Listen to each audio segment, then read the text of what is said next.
Alright, hello to all of those out there in the multiverse. I'm your host, Bash Dinsmore. So, we've been through a numerous amount of guests this season so far. We've gone through myself, Harry Coleman, JT Parker. Now we are on to another guest appearance. Today we have Tanya Sinha.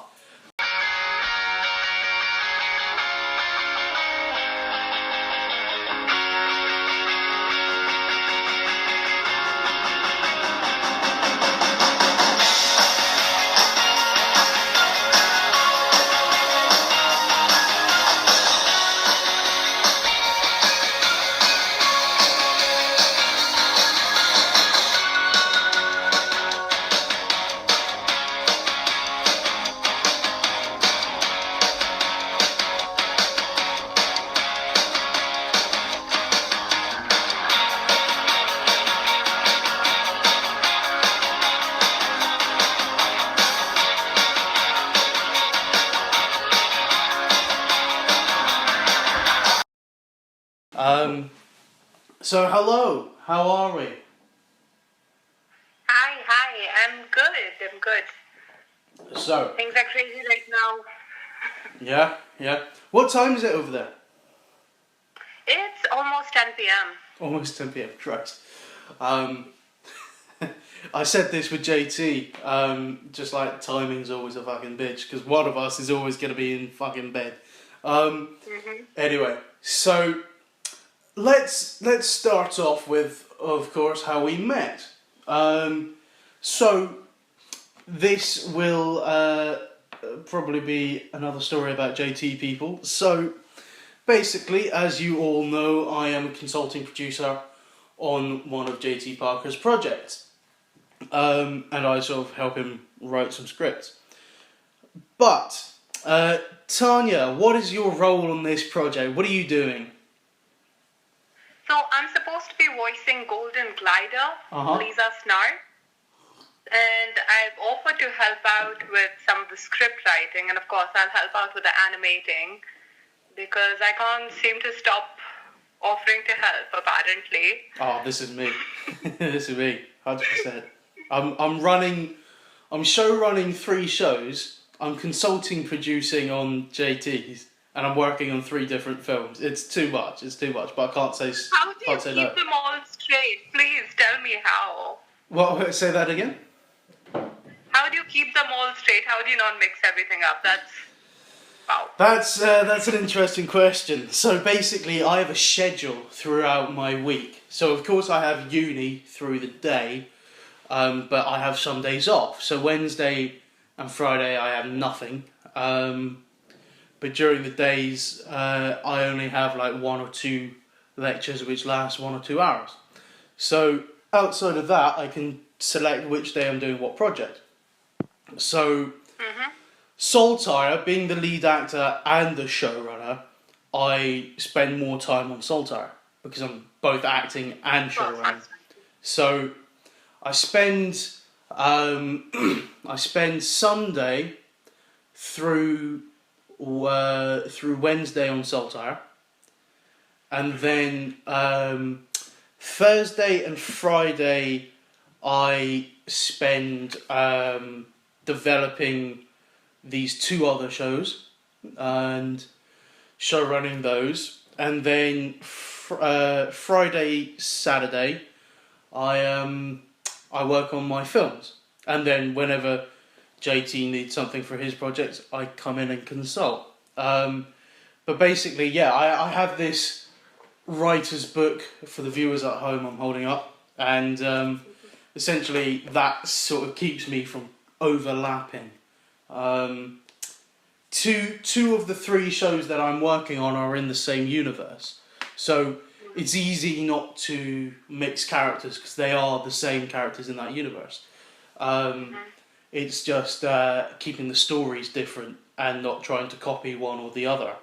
Like in one of them, it's called Legion of Heroes, which we're developing at the moment, and it's like you've already got a team in Saltire and this is a team series as well, Legion of Heroes, but you can't sort of do the same thing you've done with the other show.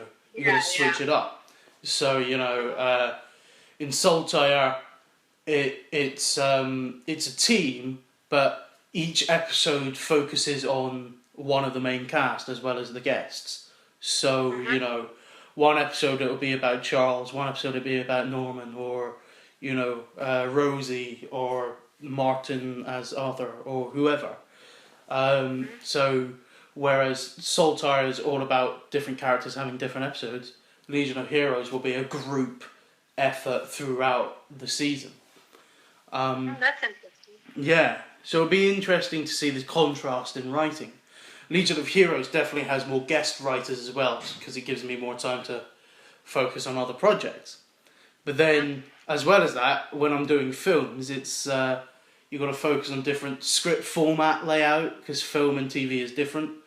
You've got to focus about what you're actually doing in the film, because films, unless you're doing sort of a trilogy or a saga, films are more story driven, whereas after your first season of a show, it's character driven, if you see that. So it's just remembering that you've got to do different things for the different plot, which is so annoying, because going between TV and film, you're like, oh sweet, I've got to develop this guy, oh shit, it's a film, right, okay, villain come in, be evil, you're like, oh, no background, so it's just a bit annoying,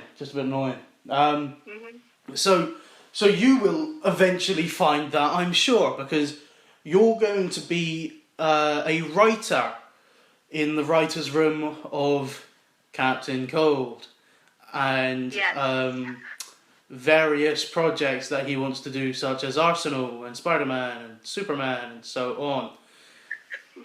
It's funny because he's just using their characters straight up, whereas I'm using their characters but giving them different names. It's like, just two ways of stealing. Who's doing it better?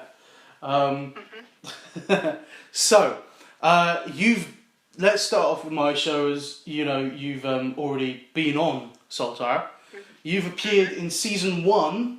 The funny thing is, Saltire was a thing before season 1 was made. Basically, we had a show. It just wasn't a proper season. We just had special episodes throughout the past couple of years. So we started in 2018. So we started in 2018, did a couple of years of just random episodes. And now I was like, you know what? We should probably start a proper season, And basically, I was mauled alive by some of the fans and cast, because there was an episode that I wrote, which was called Devastation, and this was before Series 1 was made.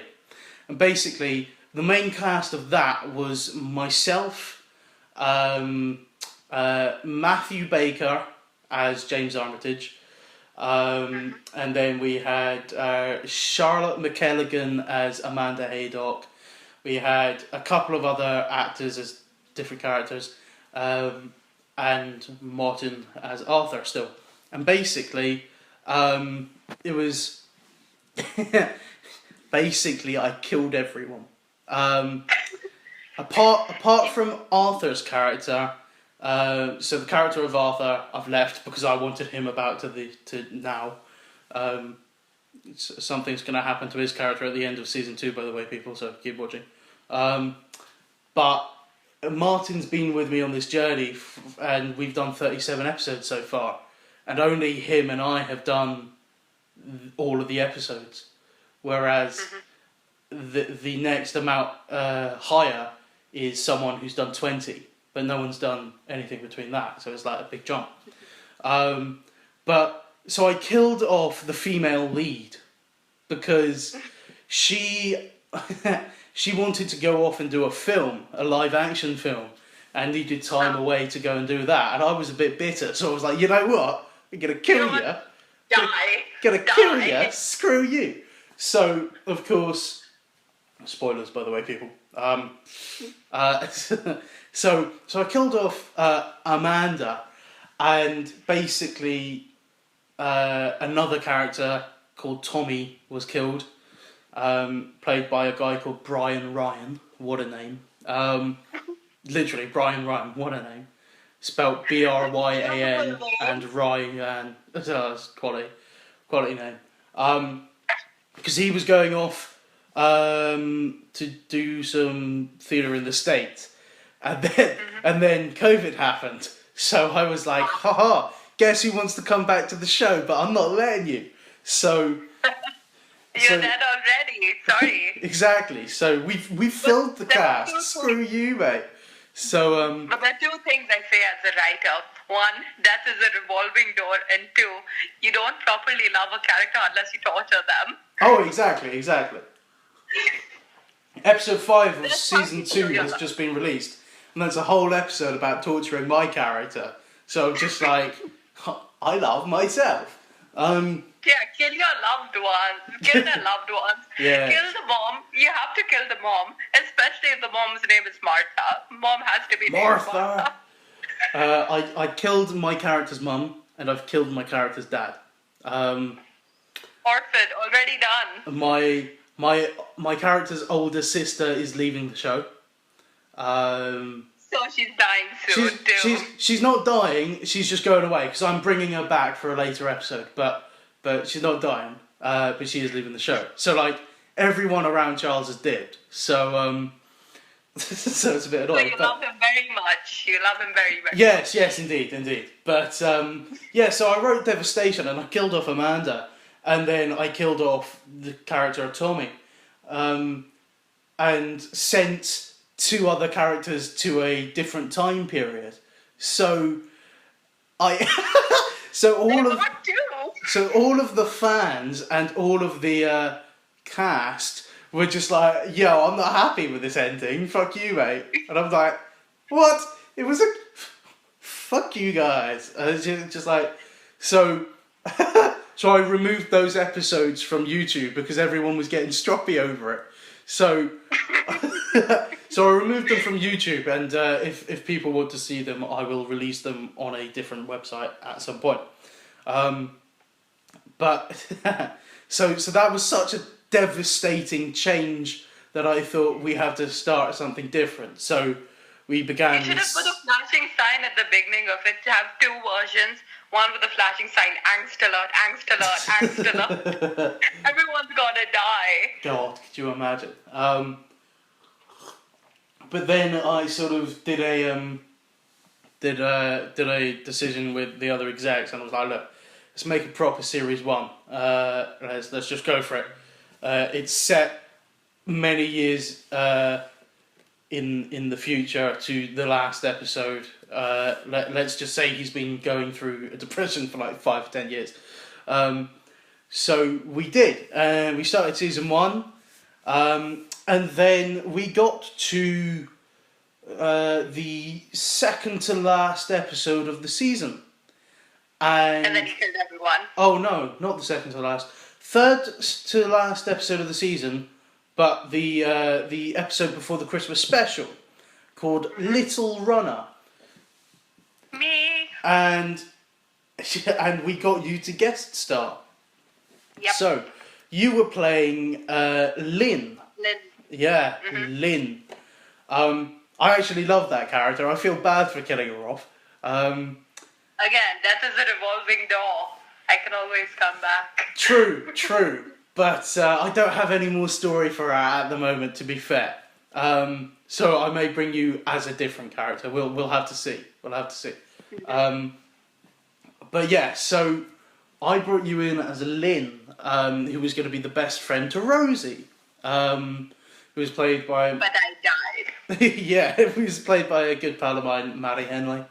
And basically, you were her character's best friend, and you're like, oh my god, what the shrap, or some WT strap, yes. Or WT. Those lines are ingrained in my head. I cannot forget them. WT shrap. You gotta Have you been saying that at school now? Or some shit, just like WT Yes, Schwab? I have. No one understands what I mean, but... People who get the inside joke, they're like, yes. WT Shrap, yo. They don't know what I mean. I'm not going to explain it. I just have the YouTube link. Like, Just send them the YouTube link. Just be like, if you don't know, go and watch and find out. And you have to watch the entire half-an-hour long thing. I am not explaining. Yeah, I'm not giving you the time, Mark. You watch the whole thing. Be supportive. Yeah, that's what I've been doing. Be a supportive friend and go and watch me appear as a guest star, you cheeky bastards. Yeah. So, oh mate. So you've voiced a character for me. So what do you feel about that? Do you enjoy voicing characters? Have you thought about it much? Was I the first character, or was I the first show you done it? It was the first one. Okay. It's actually a very funny thing. Sometime back, like there's this message board thing on one of the websites I post my writings on, and I said there was some story about it. I don't remember. It's like a long story, so we'll have to get into that later. And then someone's like, "Okay, you make a bucket list now," because I said I don't have one, but if I did, this thing would be on it. And then she's like, make a bucket list.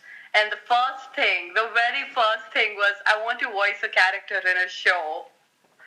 And then... You've done it. A little while later, You've done it. Yes. You ticked it off. Yes. So that was... Your next aim is to get a recurring guest, and then the next aim is to get a series regular. That's the steps up, the hierarchy. Yes, I guess I'm going to have to update that non-existent bucket list. You're going to have to do a little arrow in like, recurring character. Or cross that out. And hopefully not die. Yeah. Hopefully not, yeah. Voice a character who doesn't die on this show. Oh god, yeah. So... that was funny. Anyway, so you've done that on my show, and we'll bring you back at the next opportunity we can when we find a character. But how do you feel about preparing for Lisa Snart? Because that, I'm gonna be real with you. JT's not really said shit apart from he sent me a couple of scripts and I've edited them. But apart from that, he hasn't given me a time frame. He hasn't, told me about animation or anything. So I don't know when his show's actually going to happen. But how are you preparing for this character that you've not read much material from us? I'm going to be very honest with you. I have not seen a single episode of The Flash or anything Arrowverse. It is not available here. Okay? It is the benefit of living tomorrow. Bruh. I'm going to be in tomorrow very soon. You guys are living in the past. I'm living in the future, but I still don't get any of those shows. You're living in the future, but you don't get shit. Oh, God. I'd rather stay over here, to be fair. Oh, God. And if I don't know a character, I don't go to the source material. I go to fan fiction websites. That is the best interpretations.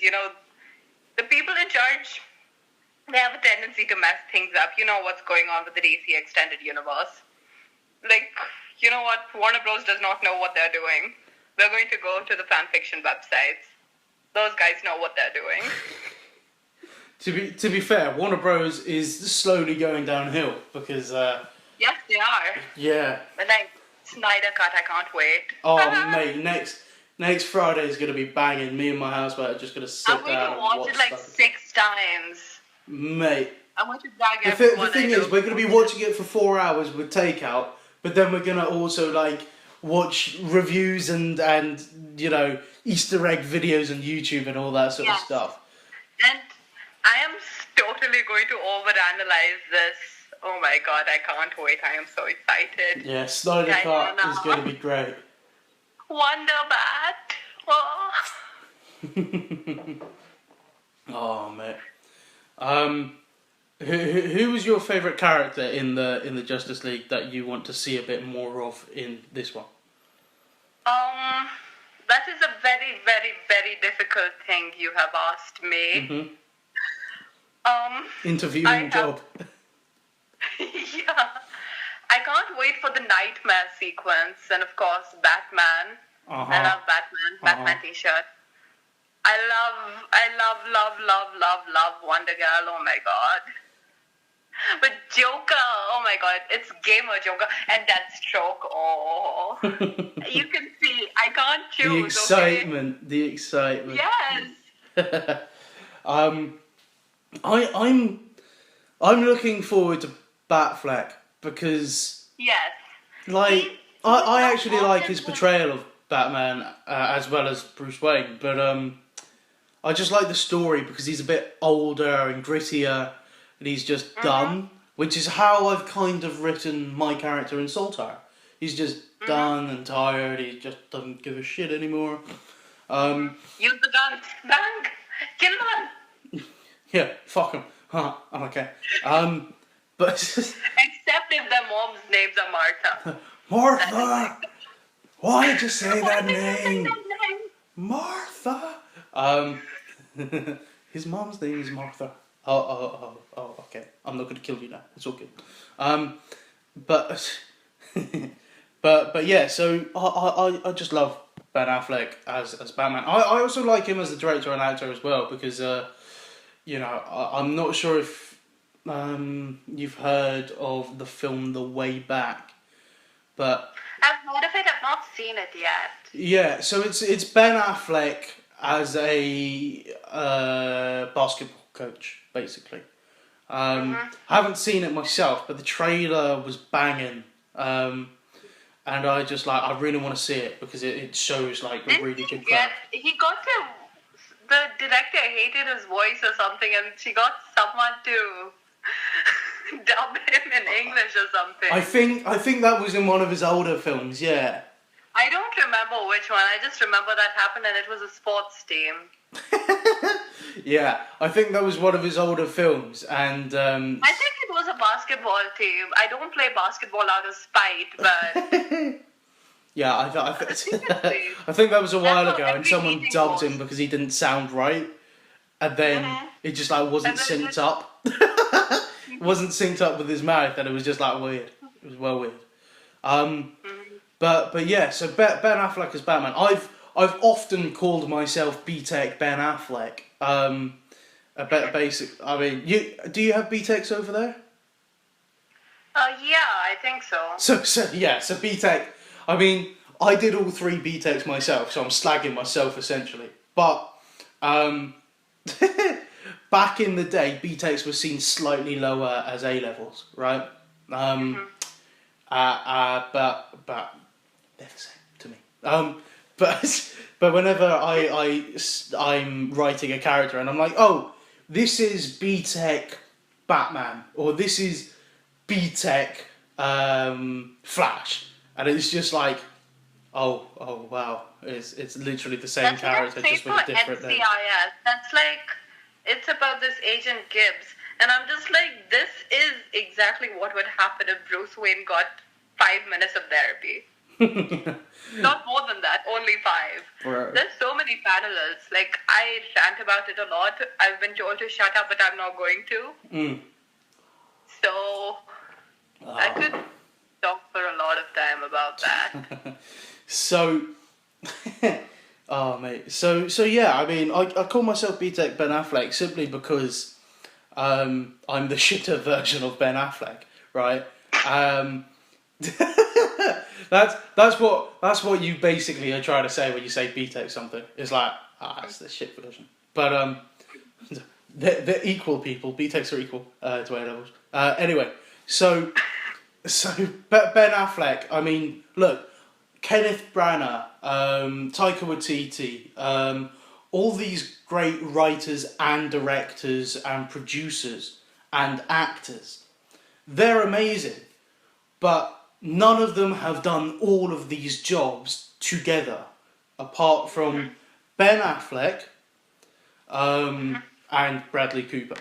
But Ben Affleck did it first, and although Kenneth Branagh and other people do all of the jobs that Ben Affleck does, Ben Affleck does it all at the same time, whereas they do only writing and directing and then starring, but don't produce, or only direct and act and not produce or write. So they do it at different times.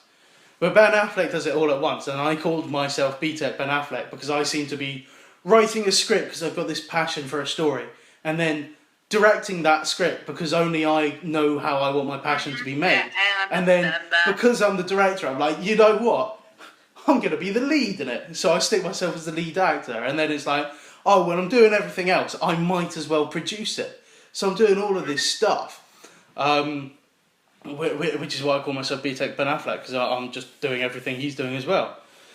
Unlike my other director mates who take cameos, small cameos in their projects and like focus on directing, I'm like, you know what, I've got to be the lead. I've got to be in charge of this shit. You have to do everything if you want to get it done right. It's not happening properly otherwise. Exactly. So, talking about writing. So what makes you enjoy it? Because of course you do your fan fiction stuff, and you're gonna help JT. It's very self-indulgent. I thrive on some certain character dynamics, and if AO3 isn't going to give me enough Thanos voice, I'm gonna do it myself. Oh god.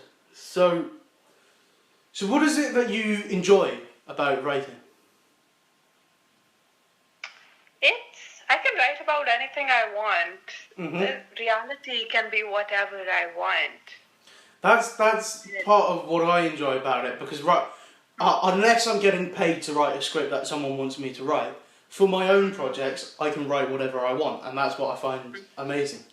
But is there anything on top of that? Is there certain things that you're writing because you want to tell a specific story, or because you're going through a particular thing at the time, or? So I have this very self-indulgent crossover. Oh, so Percy Jackson, Batman, every single Batman universe is going to come in. Don't forget, I'm going to gender bend the main character. Percy Jackson is now female because I am a very self-indulgent person. But I'm attacking a lot of social issues in that, so it's going to be. Are you changing the name, or is it still Percy Jackson? Persephone Jackson. What a name! What a name!